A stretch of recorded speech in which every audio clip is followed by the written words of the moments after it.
धन नहीं होता ना, जिस पुरुष की जेब में पैसा नहीं होता ना, उसके घर में उसका इज्जत नहीं होता। जिस पुरुष की जेब में पैसा नहीं होता ना, परिवार वाले भी सम्मान नहीं देते। सगे 4 भाई हैं, 3 भाई अगर काम पे लगे हैं, पैसा है, और एक भाई के पास पैसा नहीं है ना, तो उसको कोई पूछेगा भी नहीं कि शादी यहाँ करें कि नहीं करें, लड़के की शादी है या जमीन जायदाद का फैसला है या कोई दूसरा फैसला है, उससे नहीं पूछा जाता, क्योंकि उसके पास कुछ है ही नहीं, तो क्या पूछेंगे उससे। जिस पुरुष की जेब खाली रहती है, अगर दोस्तों के साथ बैठा है तो भी हंसी उड़ाई जाती है, रिश्तेदारों में जाता है तो हंसी उड़ाई जाती है, ससुराल जाता है तो हंसी उड़ाई जाती है, संबंधियों के जाता है तो हंसी उड़ाई जाती है। इसलिए मेरे भोले बाबा, किसी स्त्री की, किसी नारी की गोद खाली ना रहे और किसी पुरुष की जेब खाली ना रहे। ये जिंदगी का एक सुख है, ये जीवन का एक आनंद है। शंभु शंभु शंभु शंभु। किसी स्त्री की गोद खाली ना रहे और किसी पुरुष की जेब खाली ना रहे, वो भरी रहे। शंकर बाबा के मंदिर, मेरे शिव के शिवालय में, मेरे शंकर का देवालय, मेरा शिव का शिवालय जीवन में खुशियां देने वाला है, खुशियां, आनंद देने वाला, सुख देने वाला। कभी मौका मिले जिंदगी में, सीहोर कुबेरेश्वर धाम पर आप जब जाएं, जब मौका मिले और कुबेरेश्वर धाम की पवित्र भूमि पर, भगवान शंकर की पवित्र भूमि पर जब जाएं,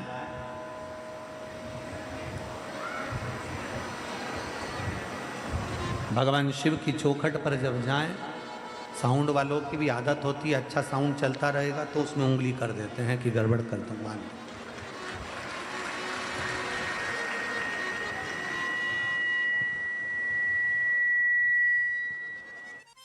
पर जाएं, भगवान शंकर की पवित्र धरा पर जाएं, शिव तत्व की ओर जाएं, भगवान शंकर की चौखट पर जाएं, शिव के पास, कुबेरेश्वर बाबा की पवित्र भूमि पर जब पहुंचे तो अपने दिल से बाबा को प्रार्थना कर कर जब कंकर शंकर को वहां से उठाएं, उठाकर जब कंकर शंकर की पूजन करें तो बाबा से अपने मन की बात जरूर कहा करो, प्रतिदिन विनय जरूर करा, निवेदन जरूर करें। और खाली ना कोई दर से तुम्हारे, खाली न जाता कोई दर से तुम्हारे, मैं भी खड़ी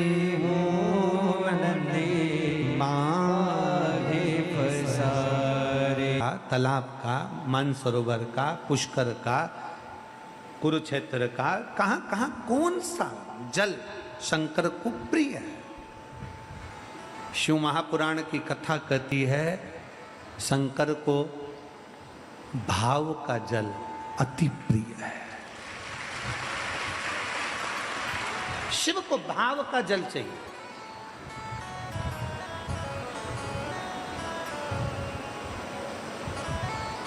एक लाइन पहले आप लोग भजन में गुनगुनाते थे, भगत के बस में है भगवान, भगत के वश में है भगवान, भगत बिना ये कुछ भी नहीं है।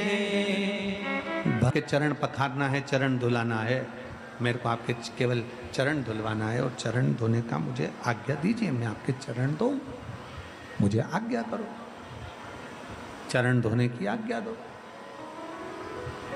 राम जी ने निषाद राज से कहा, केवट से कहा, एक केवट सामने गंगा जी का जल है, चल मैं तेरे साथ चलता हूं, गंगा जल में जाकर खड़ा हो जाता हूं, तू वहां धो लेना, चरण धुल जाए। इतने में केवट बोला, नहीं नहीं नहीं नहीं, हमें गंगा जी के जल से धोना ही नहीं है, हमें गंगा के जल से नहीं धोना।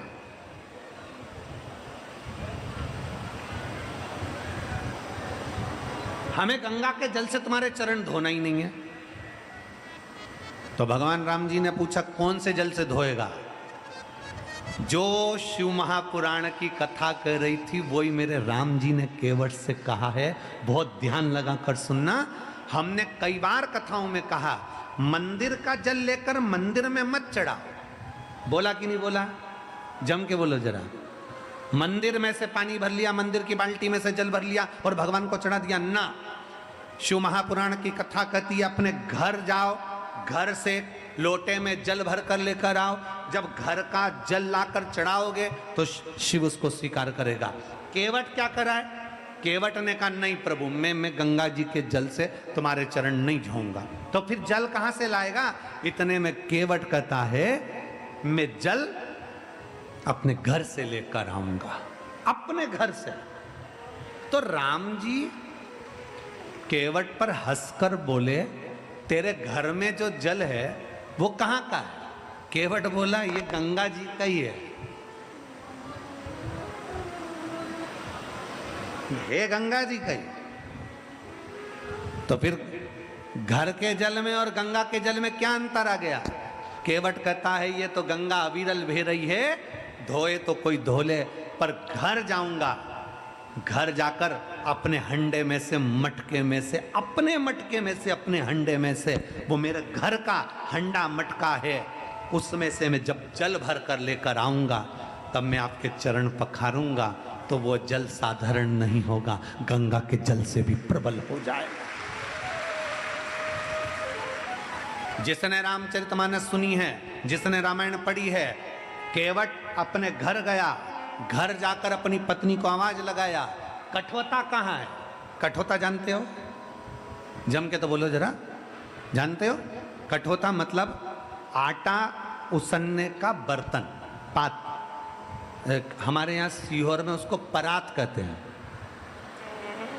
अब तुम्हारे उत्तर प्रदेश में क्या कहते हैं हमको नहीं, परात कहते हैं। उसी को कठोता कहते थे। उस पहले काय के परात चलती थी, अभी तो स्टील की, तांबे की, पीतल की परात चलती है। पहले चलती थी लकड़ी की और पत्थर की परात। केवट गया घर, घर जाकर केवट ने आवाज लगाई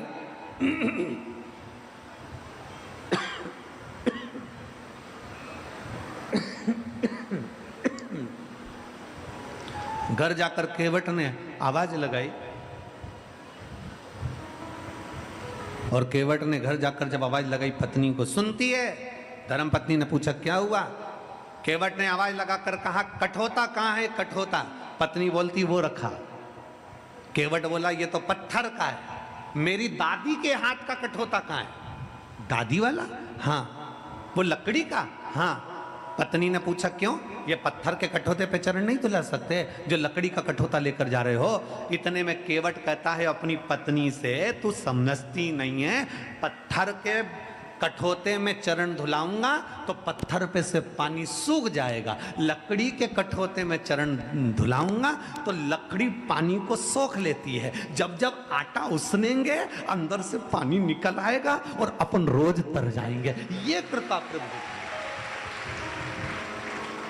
पत्थर के कठोते में राम जी के चरण नहीं धुलाए केवट ने, लकड़ी का कठोता रहा, घर में से पानी भरा, पत्नी के हाथ में दिया और चिल्लाते चिल्लाते गया रे हम जा रहे हैं चरण धुलाने, जिसको आना आ जाओ। सारे के सारे आ गए। भगवान राम जी को कठोते में खड़े होने के लिए केवट ने विनती करी, बाबा आप, राम जी आप अपना चरण कठोते में रखिए। राम जी ने अपना एक चरण कठोते में रख दिया। केवट से बोले धुला ले। केवट बोला नहीं धुलाऊं। केवट बोला नहीं धुलाऊं। राम जी बोले धुला? केवट बोले नहीं धुलाऊं। क्यों? केवट बोला हमारी अम्मा कहती थी किसी का एक चरण छुओ या प्रणाम करो या किसी का एक चरण धो तो लड़की होती है और दोनों चरण प्रणाम करो तो लड़का होता है। ओ प्रभु हम आपके दोनों चरण पखारेंगे, दोनों चरण को प्रणाम करेंगे। राम जी से कहा तुम दोनों पांव बर्तन में रखो। अब बर्तन था छोटा और राम जी के चरण मोटा। अब बर्तन में रखें तो रखें कैसे? इन्होंने लक्ष्मण को देखा, सीता को देखा। सीता जी बोली अब तो रखना तो पड़ेगा, रख दो। राम जी बोले गिर पड़ेंगे। लक्ष्मण जी बोले आप चिंता मत करो, हम शेषनाग जब पृथ्वी को संभाल सकते तो तुम्हें भी संभाल लेंगे, तुम गिरोगे नहीं। तुम तो रखो, पांव रखो अंदर, तुम रखो तुम्हारा पांव अंदर। और भगवान राम ने दोनों पांव रख दिए, दोनों पांव।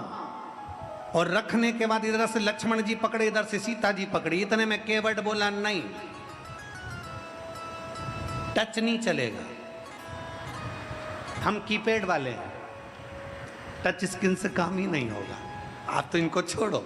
राम जी अकेले खड़े और केवट ने अपनी पत्नी को घर से जो जल भर कर लाया था, घर के जल का महत्व क्या है ये रामचरितमानस भी कहती है। केवट जो घर से जल लाया था वो अपनी पत्नी को दे दिया और पत्नी से कहा तू जल चढ़ा, मैं हाथ से मलता हूं। और पत्नी ने जल चढ़ाना प्रारंभ करा और केवट हाथ से मले तो राम जी का बर्तन केवट मलते मलते हिला दे। जैसे हिलाए तो राम जी के गिराएगा, केवट बोले नहीं गिरोगे, मेरे को पकड़ लो।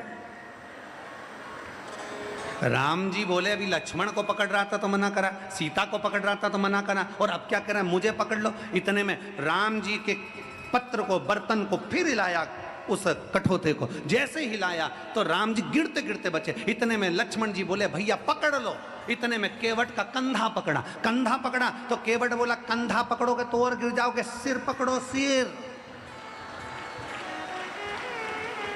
अब राम जी ने एक हाथ से केवट का सिर पकड़ा। केवट भी पक्का भगत था, उसने सोच लिया था ये नारायण है, एक हाथ तो किसी पे भी रख देंगे, दोनों धरवाना है, दोनों धरवाना। और केवट ने चाल चली, चरण धुलाते धुलाते अब की बार परात को पूरा ही मोड़ दिया। जो कठोते को मोड़ा, इतने में राम जी ने दोनों हाथ सिर पर रख दिए। केवट के सिर पर हाथ थे, देवता पुष्पों की वृष्टि कर दी है। अरे धन्य है रे धन्य है। इतने में पत्नी ने पूछा ये दोनों हाथ तुम्हारे सिर पर कैसे आ गए? केवट ने कहा अगर गंगा जी के जल से धुलाता तो एक ही हाथ आता, घर से जल भर कर लाया इसलिए दोनों हाथ सिर पर आए। ये दोनों हाथ सिर पर।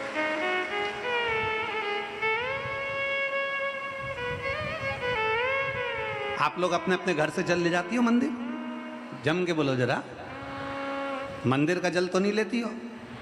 अगर मंदिर का जल ले होगी तो 1 रुपया जमा करना है दान पेटी में, क्योंकि पंडित जी ने पानी भर के रखा, मोटर चली, लाइट का सबका मिला के 1 रुपया दान पेटी में डालो, तब मंदिर का पानी लो। उससे अच्छा अपन अपने घर से लेकर जाएंगे। जैसे केवट घर से भर कर लाया, मन चंगा तो कठोते में।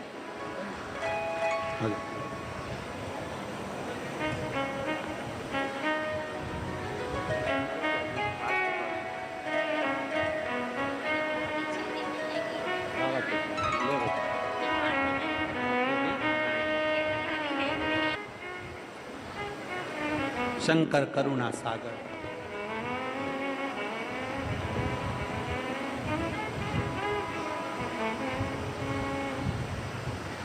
और जब शिव के लिए लोग कहते हैं कौन सा जल श्रेष्ठ है महाराज? एक महिला ने पत्र में लिखा था कल, गंगा का, यमुना का, सरयू का, कावेरी का, नर्मदा का, बावड़ी का, तालाब का, समुद्र का, कुंड का, सरोवर का, हेडपंप का, कौन सा जल श्रेष्ठ है?